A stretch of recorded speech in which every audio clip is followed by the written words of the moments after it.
Olá, turma, tudo bom com vocês? Eu espero que sim. É bom saber que vocês estão aí me assistindo em busca de aprendizado. Então, pandemia, coronavírus, aulas remotas, esse foi o nosso 2020 na educação. Como bem sabe, 2021 está começando desse mesmo modelo.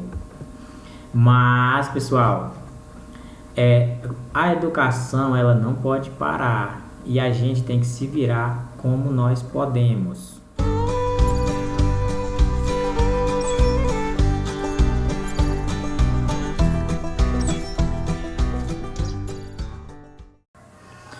Então, meu nome é Davi, professor de História, e hoje nossa aula vai ser uma revisão. Então, turma, vamos lá começar a nossa revisão. Vamos só relembrar alguns assuntos do oitavo ano que a gente falou no ano passado, e só para relembrar, né, para a gente se situar e dar continuidade para os assuntos do nono ano. Vamos lá, se liga na revisão. Primeiro, vamos só relembrar o que foi a Revolução Industrial. Eu separei pequenos textos aqui só para resumir o máximo possível para a gente se situar. Olha lá, o que é? Processo que levou à substituição das ferramentas pelas máquinas, da energia humana pela energia motriz e do motor de produção doméstico, no caso vai colocar o artesanal, pelo sistema fabril. A chegada da produção em larga escala mecanizada deu início às transformações dos países da Europa e da América do Norte. Estas nações se transformaram em predominantemente industriais e suas populações se concentraram cada vez mais nas cidades. Basicamente aqui ele vai dizer que a mão de obra humana ele foi substituída pela máquina, né? Aquelas produções que vinham de origem de força de trabalho das pessoas passaram a ser produzida com essas máquinas, ou seja, menos pessoas trabalhando, porque essas máquinas elas produziam muito mais do que determinado grupo de pessoas. Vamos às causas. A expansão do comércio internacional dos séculos XVI e XVII trouxe um extraordinário aumento da riqueza para a burguesia. Isto permitiu a acumulação de capital capaz de financiar o progresso técnico e alto custo da instalação nas indústrias. A burguesia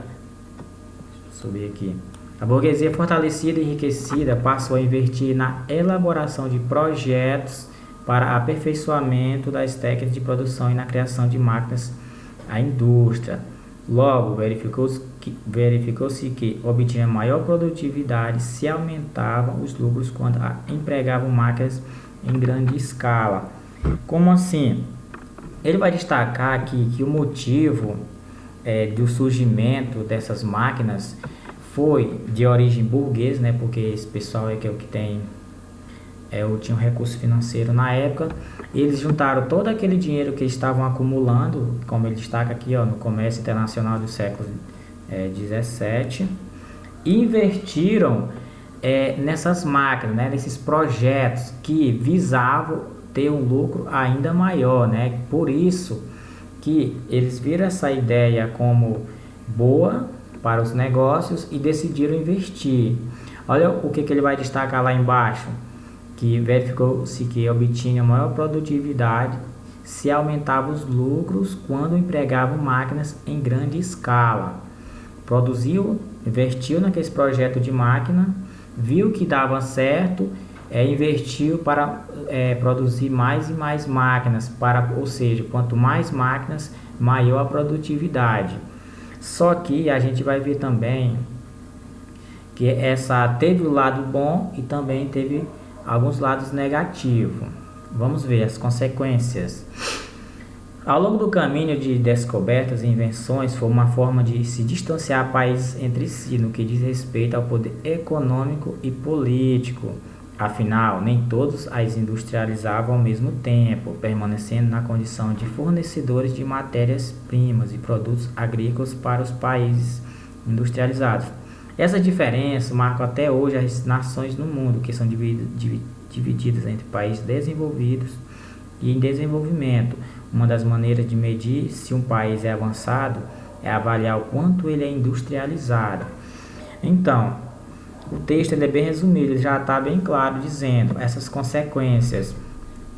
Os países que estavam melhor preparados com o seu recurso financeiro, né, com maior capital, eles investiam mais e mais nessas indústrias, nessas máquinas.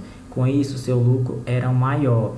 E aqueles países que não tinham muito dinheiro para investir nessas máquinas, porque era bastante caro produzir essas máquinas e nem todo país tinha o capital suficiente. Ele serviu o que? Ele vai destacar aqueles países que não conseguiam comprar máquinas, investir nas máquinas, nas indústrias. O que ele vai dizer? Olha lá, ó, nem todos se industrializavam ao mesmo tempo. Deixa eu destacar aqui. Permanecendo na condição de fornecedores de matérias-primas e produtos agrícolas para os países industrializados. Se eles não tinham máquinas, então ele tinha aquela matéria, ele tinha aquele produto para vender para esses países industrializados. Então eles não poderiam ter máquinas, mas ele tinha aquele produto e lucrava com essa matéria-prima. Vamos aqui um outro assunto. A gente viu também sobre o iluminismo, né? Acho que todos estão lembrados do iluminismo, o século das luzes, ideia, a lâmpadazinha representando uma ideia, algum pensamento. Vamos de conceito. Foi um movimento intelectual que se tornou popular no século XVIII, conhecido como séculos das luzes. Eu lembro que eu passei atividade, fiz algumas perguntas para o pessoal na sala no ano passado. Surgido na França, a principal característica dessa corrente de pensamento foi defender o uso da razão, né, sobre a fé, para entender e solucionar problemas da sociedade, né, a capacidade de pensar por si, né, não aceitar tudo que era impostas a ele, tudo que ele recebeu como informação, ele aceitava tudo tranquilo. Então, ele recebia informação e passava a questionar a veracidade dessa informação que ele estava recebendo, que essa era a intenção, né, do iluminismo. A princípio, os iluministas acreditavam que poderiam reestruturar a sociedade do antigo regime, defendiam o poder da razão em detrimento ao da fé e da religião e buscaram estender, né, a crítica racional em todos os campos do saber humano. Olha, foi o que eu acabei de falar, questionar, né, criticar aquilo que estava vendo. Mais embaixo, suas ideias se difundiam principalmente entre a burguesia, né? Então, aquele pessoal lá que tinha mais poder na sociedade. Não exatamente os governantes, né? Aqueles comerciantes, banqueiros da época, que detinham a maior parte do poder econômico. Entretanto, não possuíam nada equivalente em poder político e ficavam sempre à margem das decisões. Eles tinham o seu poder, tinham capital, o dinheiro, mas eles não poderiam optar ou ditar ou tentar incluir alguma regra na sociedade, porque aquele governante ou aquele rei, aquele monarca, ele detinha todo o poder, o que ele dissesse pronto. Mesmo que o burguês contribuísse no poderio financeiro, ele não poderia participar das decisões. E eles não achavam isso legal, eles queriam impor ou adicionar decisões que também favorecessem eles, né? Eles continuar ganhando seu lucro. Mais embaixo, o iluminismo rejeitava a herança medieval e, por isso, passaram a chamar este período de Idade das Trevas. Olha lá, pessoal, entre aspas, Idade das Trevas. Foram esses pensadores que inventaram a ideia de que nada de bom havia acontecido nesta época, né? Por que Idade das Trevas? Né? Porque eles viam as pessoas do período antes do iluminismo, essa Idade das Trevas aí, período medieval, que as pessoas não eram capazes de tomar decisões, né? Eram ignorantes, ou seja, não sabiam das coisas. Era apenas uma massa de manobra, servindo apenas para prover imposto para o rei, e não questionava, mesmo que tivesse uma condição de vida extremamente precária, eles não se levantavam ou tentavam lutar contra aquilo, porque ele imaginava assim, aquelas pessoas bem pobres da época. Eu não consigo lutar contra o rei, contra as forças do governo. Aí eles ficavam parados naquilo. E aí, o iluminismo passou exatamente a questionar, né? Ter uma ideia de pensamento em grupos, ou seja, unidos, podemos tentar de alguma forma forçar aquele governante a olhar para o meu lado. Vamos ver algum detalhe aqui na economia, né? Porque esse iluminismo foi um movimento que envolveu toda a sociedade em todos os campos. Olha lá, na economia, política, sociedade, na religião, que era bem forte na época, despotismo esclarecido. Esse despotismo esclarecido, ele já veio já quando o iluminismo já começava a incomodar aqueles governantes. Eles viram que as pessoas começaram a entender que as medidas que aquele governante, aquele monarca, aquele rei, eles estavam impondo a aquelas pessoas, os burgueses, ou até mesmo os mais pobres da época, não estavam bem sendo aceitas. E essas pessoas estavam começando a questionar o rei, né? Tentando de alguma forma atingir ele. Então, o que esses governantes faziam? Tentavam pegar algumas ideias iluministas, alguns conceitos que de alguma forma poderiam até mascarar os seus pensamentos, né? As suas ideias de impor à sociedade. Eles pegavam, vamos dizer, faziam com que as pessoas pensassem que tinham direitos, que tinham poder de participar na sociedade. Aí ficou conhecido como despotismo esclarecido, quando o governante pegava algumas ideias do iluminismo para tentar continuar no cargo, dominando aquela sociedade. Isso demorou por muito tempo depois. Lembrando, foi Napoleão ele se usufruiu um pouco disso aí, né? Desse ideias iluministas para continuar no cargo lá de líder. Olha lá mais embaixo. Os ideais iluministas tiveram sérias implicações sociopolíticas, como por exemplo o fim do colonialismo e do absolutismo e da implantação do liberalismo econômico, bem como a liberdade religiosa.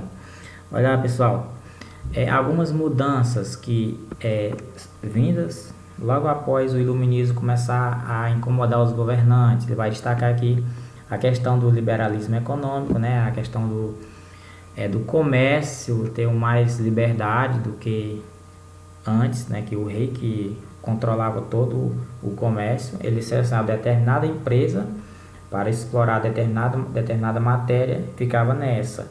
Com o liberalismo econômico, várias empresas começaram a também pegar um pouco dessa parte, né? Começaram também a explorar determinada matéria. A questão de liberdade religiosa. Várias religiões começaram a surgir e a ser legalizadas na sociedade. Aqui, pessoal, eu citei, foi destacado os principais pensadores da época, né? Os filósofos idealizadores do iluminismo. Tem aqui, ó, Montesquieu, Voltaire, Diderot, John Locke, Adam Smith. Tem um ano de nascimento e morte deles aí. Pessoal, no ano passado, a gente viu a contribuição de cada um dentro do iluminismo. Vamos ver aqui mais. A gente viu também a independência dos Estados Unidos.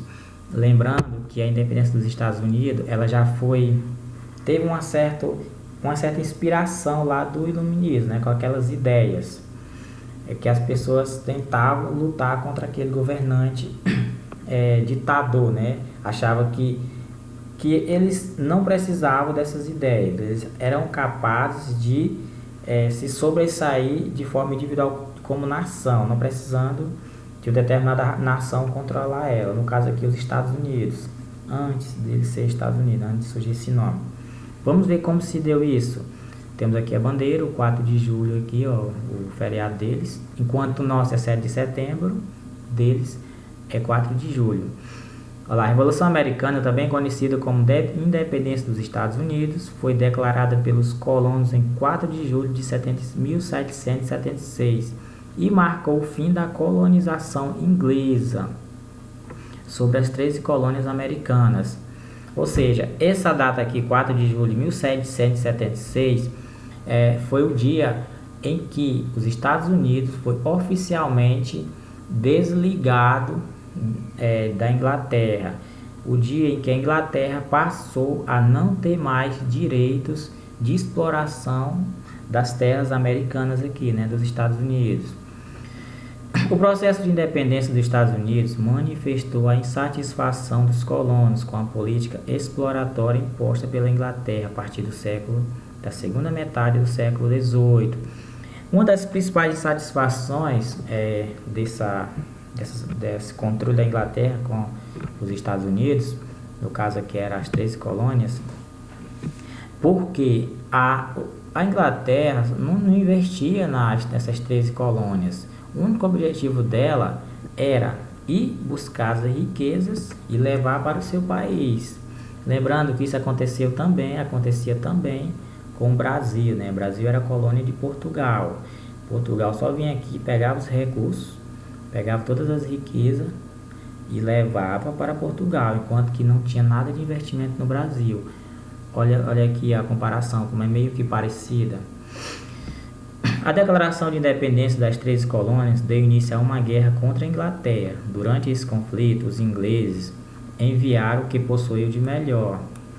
E seu exército, contudo, o apoio de franceses, espanhóis, os colonos garantiu a vitória das colônias sobre os ingleses.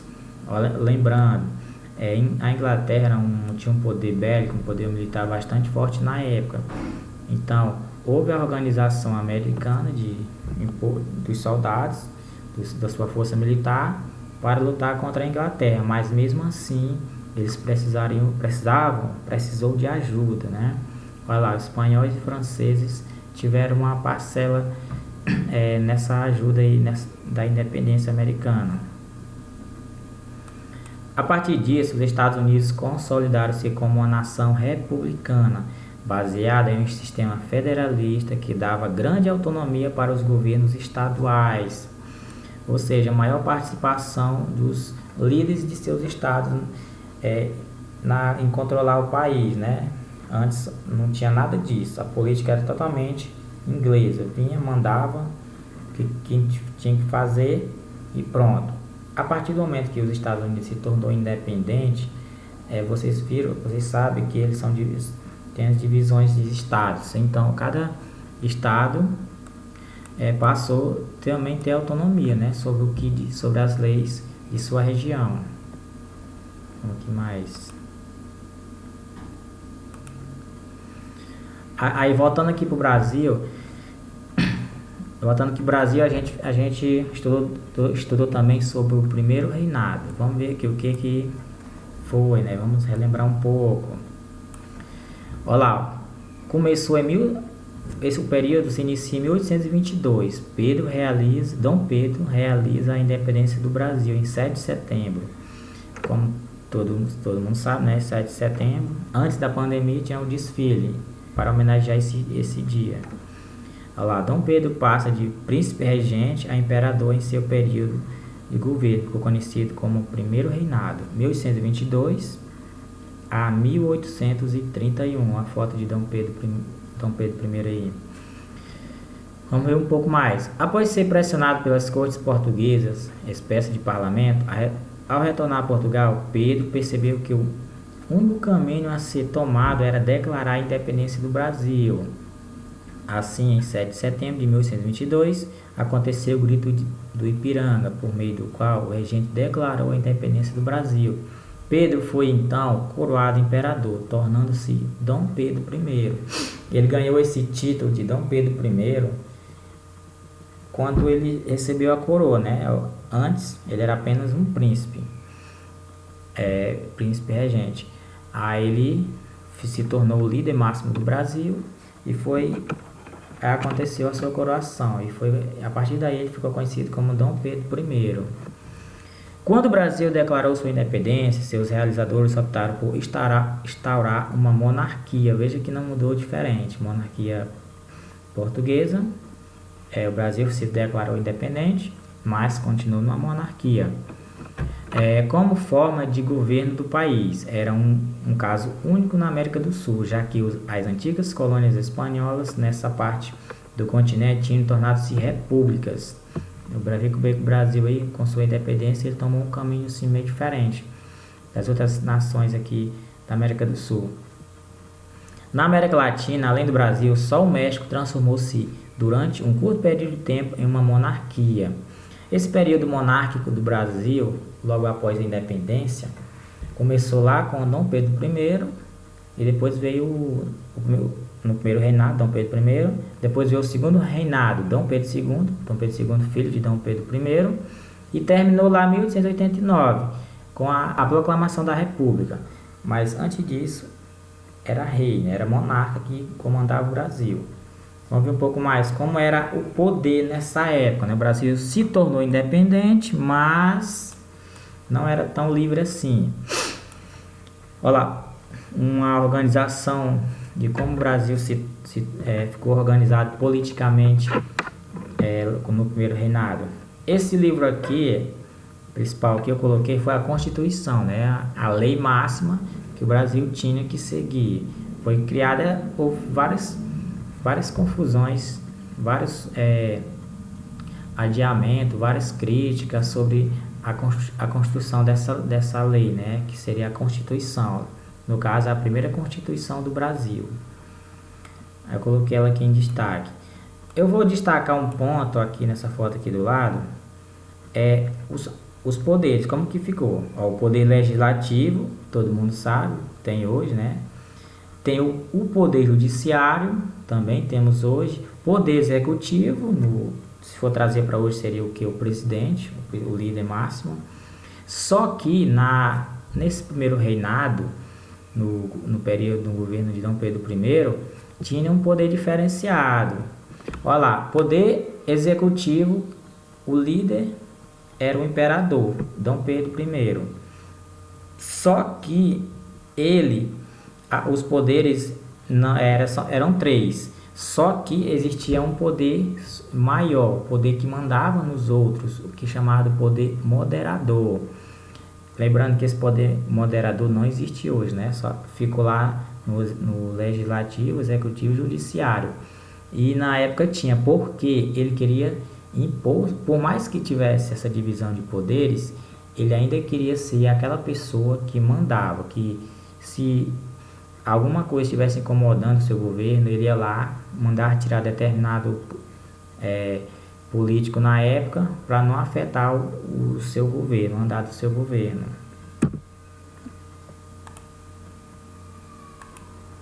E o segundo reinado é a continuação, né? Como foi dito lá, o primeiro reinado terminou em 1131. E aqui vemos aqui o filho de Dom Pedro I. Ele ainda é jovem. Esse período estendeu-se de 1840, quando Dom Pedro II foi coroado imperador após o golpe da maioridade, e encerrou-se em 1889, como eu disse lá um pouco antes, quando a proclamação da República colocou fim na monarquia do Brasil. Foi um período de grandes transformações no país, e marcado por importantes conflitos como a Guerra do Paraguai. Olha aqui, pessoal, o primeiro reinado terminou em 1831 e o segundo reinado começou em 1840. Olha esse intervalo de anos aí. O motivo aqui é porque Dom Pedro II não ocupou logo o cargo porque ele era muito novo, muito criança e não tinha não era capaz de comandar uma nação. Então o Brasil ficou sem um imperador nesse período, até que ele conseguisse chegar com a idade, a maioridade, para poder assumir o trono de imperador do Brasil. O que ele vai dizer aqui? Esse período estendeu-se de 1840, aqui eu já li.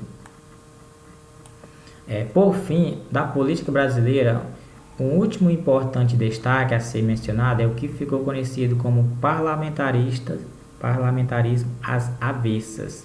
O Brasil funcionava como uma monarquia parlamentarista, na qual o imperador interferia na política sempre que fosse necessário para garantir seus interesses.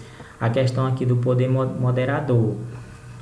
Se aqueles governos, se aquelas poderes legislativo, judiciário, e executivo organizava uma linha de política, e Dom Pedro, achando que aquilo de alguma forma afetasse negativamente seu governo, ele ia lá e mudava, e não tirava aquilo de pauta. Por isso que ele vai dizer, sempre que fosse necessário para garantir seus interesses, ou seja, se essas ideias lá dos três poderes não fosse favorável a ele, ele entrava em ação e tirava isso de linha. Vamos ver lá. Assim, se fosse eleito o primeiro-ministro que não lhe agradasse, ele o destituía, e se a Câmara tomasse medidas que não lhe agradasse, ela era dissolvida. Ou seja, se o primeiro-ministro ser destituído, se fosse uma pessoa que ele não gostasse, ele automaticamente tirava esse primeiro-ministro do cargo. E se a Assembleia, no caso aqui, seria dissolvida, ela era desfeita. Não as decisões ali não agradassem o imperador, ele ia lá e desfazia aquela Assembleia. Eu coloquei as fotos dele. Vamos ver por que ele demorou um pouco a assumir o trono de imperador. Olha lá.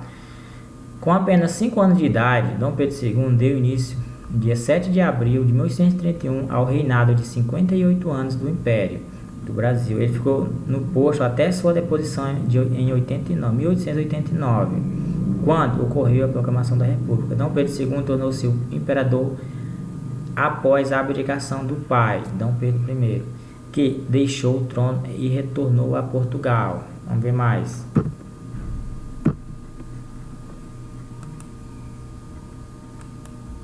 Então, pessoal, esse aqui foi um pequeno resumo dos conteúdos do ano passado. Eu sei que tem muito mais, mas eu destaquei esse, senão o vídeo ficaria muito longo. Mas eu sei que vocês ainda guardaram o caderno de vocês. Então, lá está bem mais explicado na questão lá do iluminismo e os pensadores. Eu coloquei o que cada um, a ideia de cada um. Por caso vocês tiverem dúvida, deem uma olhada lá, ou façam uma pesquisa na internet, ou mandem mensagem para mim. Até mais.